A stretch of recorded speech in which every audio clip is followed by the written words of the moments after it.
இந்து குடும்பத்திலிருந்து ரட்சிக்கப்பட்டிருக்கிறேன். 21வது வருஷம் ஹஸ்பண்ட் இறந்துட்டார் கோவிட்ல. அதுக்கப்புறம் தான் நான் ரட்சிக்கப்பட்டு ஆண்டவருக்குள்ள வந்தேன். அப்ப வந்து என் சின்ன பையன் வந்து படிச்சுட்டு இருந்தான். காலேஜ் மரைன் இன்ஜினியர் படிச்சுட்டு இருந்தான். அப்ப 4வது வருஷம் முடிஞ்சு அப்புறம் வேலை 1 வருஷமா அவனுக்கு கிடைக்கல. அப்போ வந்து எல்லாருமே வந்து பணம் கட்டணும், லட்சக்கணக்கில் பணம் கட்டினா தான் இந்த வேலை கிடைக்கும் அப்படின்னு எல்லாருமே சொன்னாங்க. நான் வந்து ஆண்டவருக்குள்ள வந்தனால நம்மளுக்கு ஹெல்ப் பண்ண எனக்கு யாரும் இல்ல. நான் வந்து ஆண்டவரையும் விசுவாசிச்சு அவருடைய கரத்தையே பிடிச்சி ஒவ்வொரு நாளும் ஜெபிச்சு அழுவேன். அப்புறம் ஐயாவுடைய மெசேஜ் நான் டெய்லியும் கேட்பேன். அதில் வந்து ஐயா சொன்னார், ஏசாயா 45ல் 13வது வசனம் சொன்னார், எகிப்தின் சம்பாத்தியமும் எத்தியோப்பியாவின் வர்த்தக லாபமும் நெடிய ஆட்களாக சபேயரின் வர்த்தக லாபமும் முன்னிடத்தில் தாண்டி வந்து உன்னுடையதாகும் என்று. அதனால் அந்த கொடுத்த வார்த்தையை ஆண்டவர் எனக்கு கொடுத்துருக்கிறார். நேற்று ஒவ்வொரு நாளும் அந்த வசனத்தை வச்சு வச்சு ஜெபிப்பேன். அதே மாதிரியே போன வருஷத்தில் வேலை ஆண்டவர் கொடுத்தாரு. ஷிப்பில் எந்த பணமும் கட்டாமல் செலவு அவங்களே ஏற்றிக்கிட்டு ஒரு நல்ல வேலை கொடுத்து 7 மாதம் அவனுக்கு ட்ரைனிங் முடிஞ்சு திரும்பி வர ஆண்டவர் திரும்பி செய்தார். கர்த்தருடைய நாமத்துக்கு. என் பேத்திக்கு உடம்பு சரியில்லை. தினம் 105 டிகிரி காய்ச்சல். ஃபோன் பண்ணும்போதெல்லாம் ப்ரேயர் பண்ணி அவளுடைய காய்ச்சல் எல்லாம் குணமாக்குனாங்க. இன்னைக்கு 2 வருஷமா அந்த குழந்தை பட்ட வேதனை. இப்ப நல்லா இருக்கிறாவோ. அப்ப அண்ணன் வந்திருந்தப்போ ஒரு வாட்டி வந்து ஹார்ட் பீட் அதிகமா அடிக்குதுன்னு சொல்லி வந்து ரொம்ப ஆசீர்வாதமா சொன்னாரு. இனிமேல் இந்த பிரச்சனையே வராது, அவன் நல்லா இருப்பா அப்படின்னு சொல்லி ஆசீர்வாதம் பண்ணி அனுப்புனாரு. இன்னைக்கு அவ பெங்களூர்ல 1 வருஷமா அவருக்குள்ள அவ போய் ஒவ்வொரு அதிசயத்தை செஞ்சுட்டு, பாட்டி நான் இது செஞ்சேன் அது செஞ்சேன்னு சொல்லி ஆண்டவர் எனக்கு இது கொடுத்தாரு அது கொடுத்தாருன்னு ஒவ்வொரு நாளும் எனக்கு ஃபோன் பண்ணி சொல்லுவா. இனிமேல் ரொம்ப சந்தோஷமா இருக்கேன். எனக்கு நிறைய காரியங்கள் ஆண்டவர் செஞ்சிருக்காரு. ஒவ்வொரு மாசம் அவர் வர்ற அன்னைக்கெல்லாம் நான் வந்துருவேன். ஆண்டவருக்கு ரொம்ப நன்றி சொல்றேன். அண்ணனுக்கு ரொம்ப நன்றி சொல்றேன்.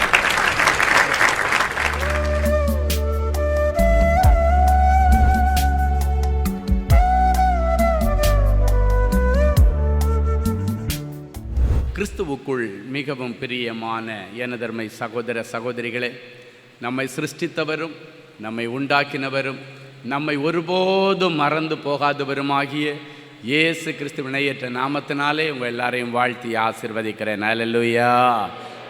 எல்லாரும் சந்தோஷமாக இருக்கீங்களா? இந்த நாளிலும் ஆண்டவருடைய பாதப்படியிலே அமர்ந்து, ஆண்டவரே என் பிள்ளைகளுக்கு என்ன மங்கள வார்த்தை சொல்லி பிள்ளைகளை ஆசீர்வதிக்க போகிறேன், இன்று முதல் என் பிள்ளைகளுடைய வாழ்க்கையில் என்ன காரியங்கள் நடக்கப் போகிறது என்கிற காரியங்களை குறித்து ஆண்டவரிடத்தில் ஜெபத்தில் தரித்திருந்த பொழுது ஆண்டவர் கொடுக்கிற வார்த்தை ஆதியாகமத்தின் புஸ்தகம் 46ஆம் அதிகாரம் 2, 3 ஆகிய வசனங்கள் இப்படியாய் சொல்லுகிறது. வாசிப்போமா? அன்று இரவிலே தேவன் இஸ்ரவேலுக்கு தரிசனமாகி யாக்கோபே யாக்கோபே என்று கூப்பிட்டார். அவன் இதோ அடியேன் என்றான். அப்பொழுது அவர், நான் உன் தேவன், நான் உன் தகப்பனுடைய தேவன். நீ எகிப்து தேசத்திற்கு போக பயப்பட வேண்டாம், அங்கே உன்னை பெரிய ஜாதியாக்குவேன். இரவோடு இரவாக அவனுடைய குழப்பத்தை நீக்கி சந்தோஷமான ஒரு நற்செய்தியை சொல்லி விடுகிற பொழுது அவனுடைய துக்கத்திற்கு ஒரு முடிவை கொண்டு வந்து பிரிந்து கிடந்த குடும்பம் ஒன்றாய் இணைந்தது. அல்லேலூயா. சரி, இரவோடு இரவாக பிரிந்து போன குடும்பங்கள் இணையும். 2வது, இரவோடு இரவாக உங்களுடைய சிறையிருப்புகள் எல்லாம் மாறும். அப்போஸ்தலர் நடபடிகளின் புஸ்தகம் 12ஆம் அதிகாரம் 5, 6 ஆகிய வசனங்கள் இப்படியாய் சொல்லுகிறது. வாசிப்போம். அப்படியே பேதுரு சிறைச்சாலையில் காக்கப்பட்டிருக்கையில் சபையார் அவனுக்காக தேவனை நோக்கி ஊக்கத்தோடு ஜெபம் பண்ணினார்கள். ஏரோது அவனை வெளியே கொண்டு வரும்படி குறித்திருந்த நாளுக்கு முந்தின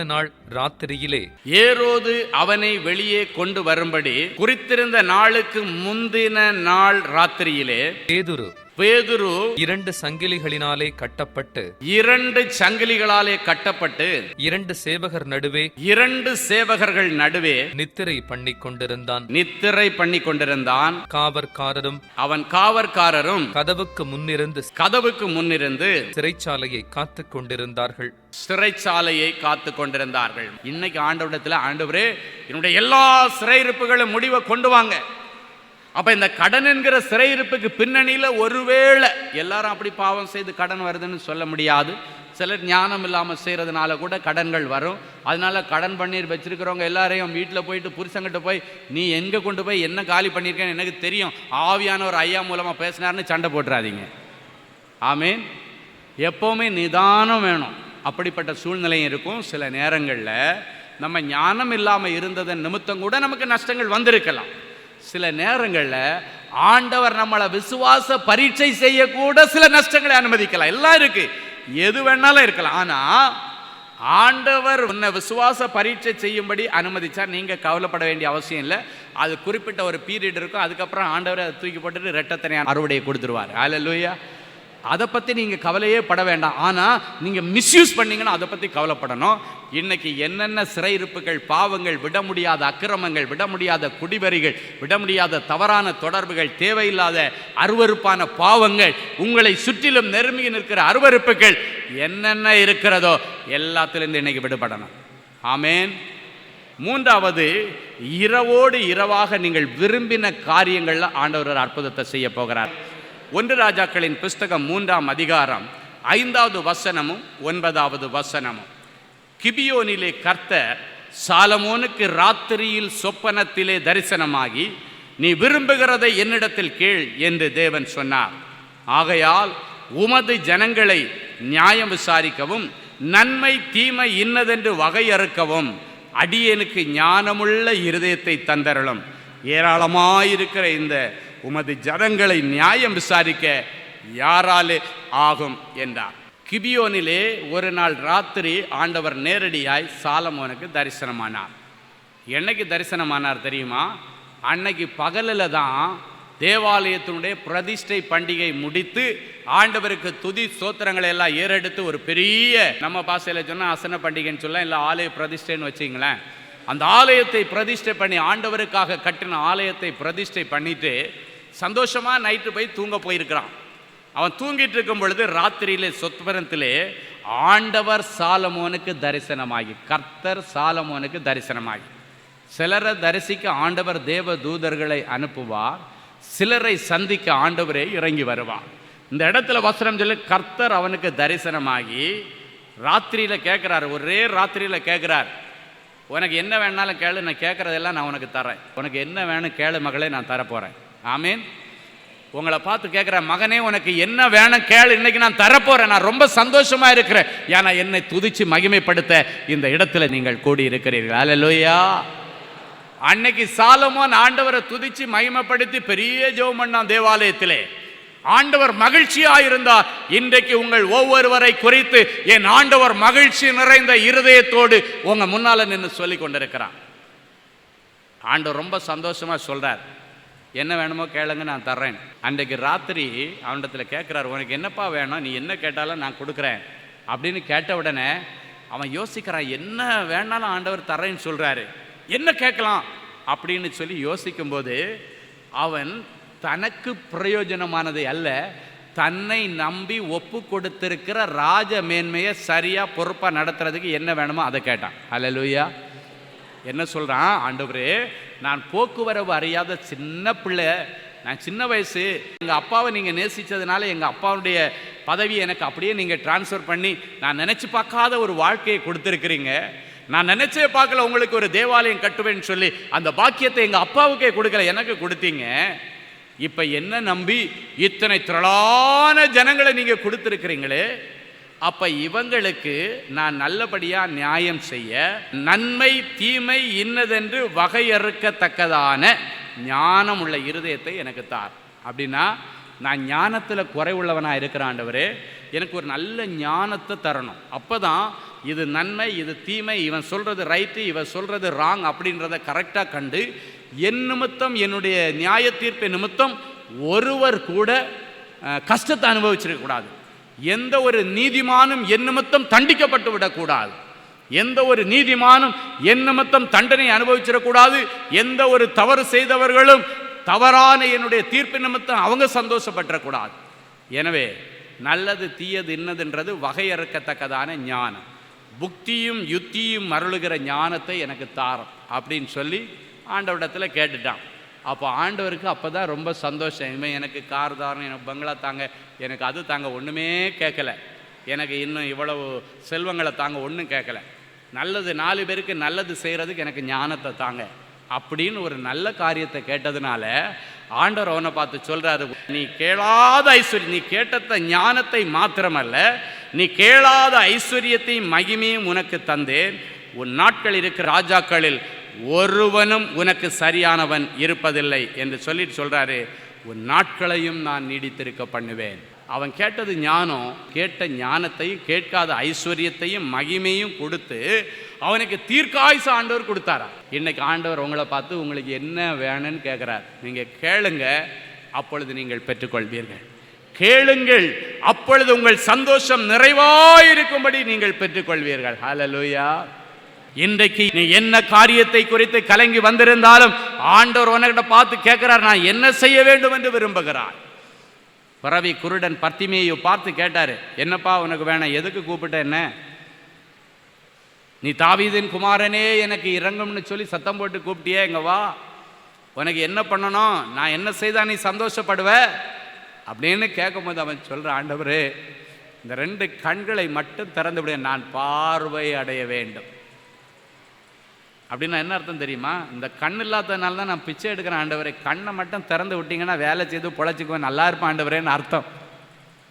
அது எல்லாம் அவன் சொல்லலை, ஒரே வார்த்தை சொன்னா, நான் பார்வை அடைய வேண்டும். உனக்கு என்னப்பா வேணும், நான் என்ன செய்தா நீ சந்தோஷமா போவேன்?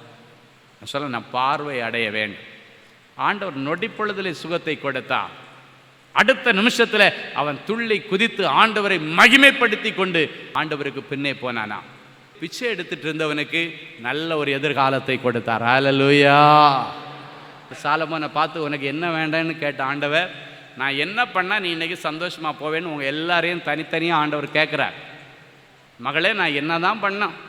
சில பிள்ளைங்க நினைக்கிறாங்க, எப்படியாவது எனக்கு ஒரு டாக்டர் சீட்டை வாங்கி கொடுத்துருங்க ஆண்டவரே.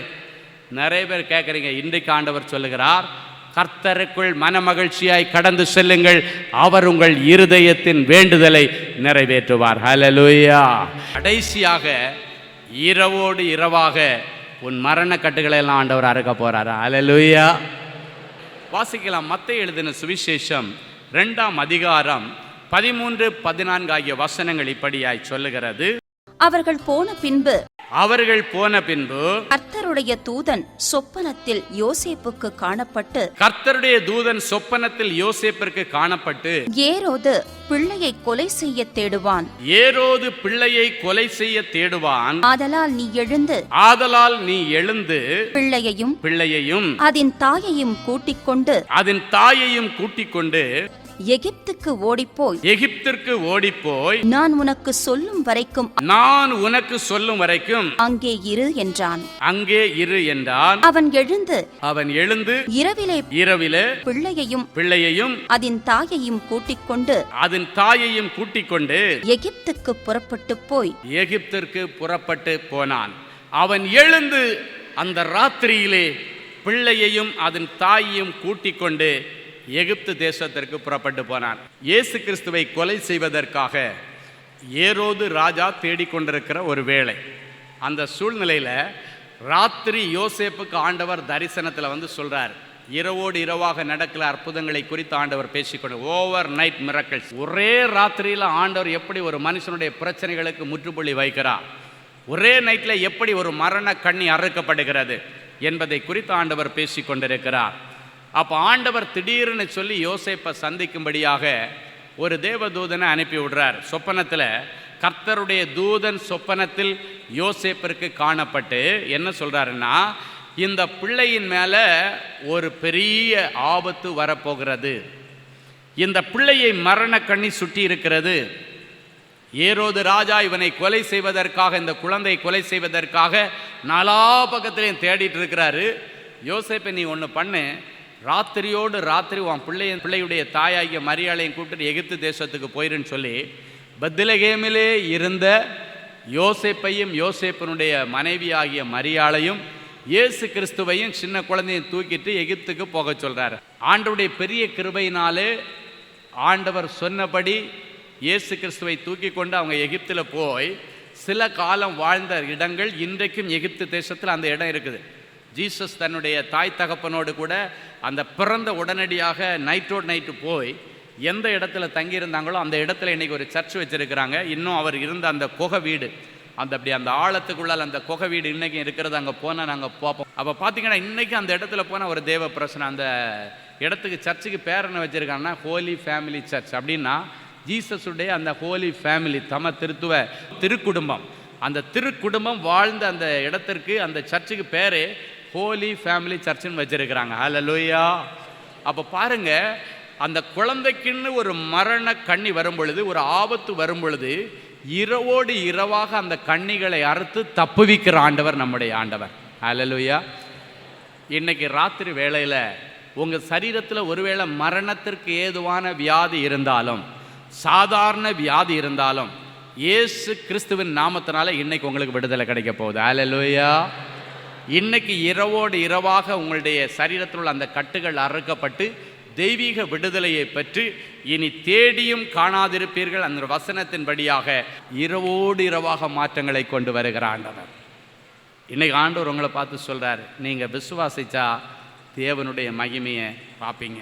ஹல்லேலூயா. நல்ல ஆண்டவரே, உங்களுக்கு நன்றி செலுத்துவோம். இரவோடு இரவாக என் பிள்ளைகளுக்கு என்ன காரியங்களை செய்ய போகிறீர் என்று தீர்க்க தரிசனமாய் என் பிள்ளைகளோடு பேசினீரே. ராத்திரியிலே யாக்கோபை சந்தித்து, நீ எகிப்திற்கு போக பயப்படாதே, உனக்கு நல்ல செய்தி இருக்கிறது, செத்து போனான் என்று நீ நினைத்து கொண்டிருக்கிற உன் பிள்ளையை உயிரோடு பார்க்கலாம், நாளைக்கு விடுகிற விழுது உனக்கு சந்தோஷமான பொழுதாய் இருக்கும் என்று சொன்னீர். அதே போல் அவன் புறப்பட்டு போனான். செத்து போனான் என்று நினைத்த பிள்ளை யோசேப்பை கண்ணால கண்டு கர்த்தருக்கு நன்றி சொல்லி அந்த தேசத்திலே அவனையும் அவன் குடும்பத்தையும் பெரிய ஜாதியாக்கின ஆண்டவரே, இவர்களையும் இவர்கள் குடும்பங்களையும் இந்த பட்டணத்திலே நீர் ஆசீர்வதியும். யாக்கோபுக்கும் அவனுடைய பிள்ளைகள் அத்தனை பேருக்கும் எகிப்திலே ராமசேஸ் என்கிற பட்டணத்திலே குடியுரிமை கொடுத்து அந்த பட்டணத்திலே செழிப்பாய் நடத்தின ஆண்டவரே, என் பிள்ளைகளுக்கு இந்த பட்டணத்திலே ஒரு செழிப்பு உண்டாகட்டும். என் பிள்ளைகளுடைய தரித்திரங்கள் எல்லாம் மாறட்டும். என் பிள்ளைகளுடைய கடனின் சிறையிருப்புகள் எல்லாம் மாறட்டும். என் பிள்ளைகளுடைய கஷ்டங்களும் வேதனைகளுக்கும் முடிவு வரட்டும். எந்தெந்த குடும்பங்கள் பிரிந்து கிடக்கிறதோ, பிள்ளை உயிரோடு இருக்கிறானா தெரியவில்லையே, மகள் எந்த ஊரில் இருக்கிறா தெரியவில்லையே, எந்த செய்தியும் இல்லையே. நான் விளையாட்டுக்குத்தானே என் பிள்ளைகிட்ட கோவப்பட்டேன், இவ்வளவு கோவிச்சுக்கிட்டு வீட்டை விட்டு போவான்னு தெரியலையே. கண்ணீரோடு கதறி கொண்டிருக்கிற பெற்றோரை கண்ணோக்கி பாரும்.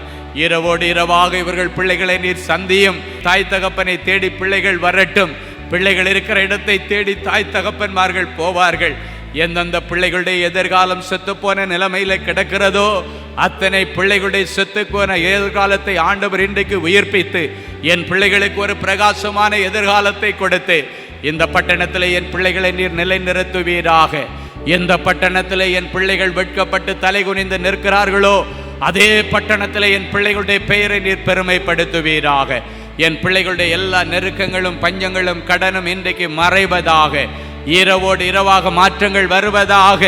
நாளை காலையில் என் பிள்ளைகளுக்கு நல்ல செய்தி உண்டாகட்டும். அத்தனை பேருக்கும் இன்றைக்கு சொன்ன வசனத்தின்படியாக இரவோடு இரவாக அற்புதங்களும் அதிசயங்களும் நடப்பதாக.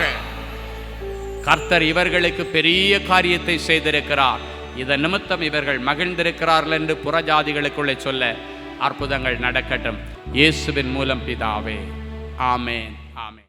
அன்பு தேவனுடைய பிள்ளைகளே, இந்நிகழ்ச்சியின் மூலம் நீங்கள் பெற்றுக்கொண்ட ஆசீர்வாதங்களை உங்கள் ஜெப விண்ணப்பங்களையும் அனுப்ப வேண்டிய முகவரி தேவனின் அன்பு ஊழியங்கள், எண் 340B பார் 1A 3B1 Vinayak avenue, OMR road, Okkiyam, Thoraipakkam, Chennai 600097. இது இந்தியன் ஆயில் பெட்ரோல் பங்க் எதிரில் அமைந்துள்ளது மற்றும் காக்னிசன்ட் டெக்னாலஜி சொல்யூஷன்ஸ் அருகிலும் அமைந்துள்ளது. மின்னஞ்சல் prayer@godsloveministries.co.in.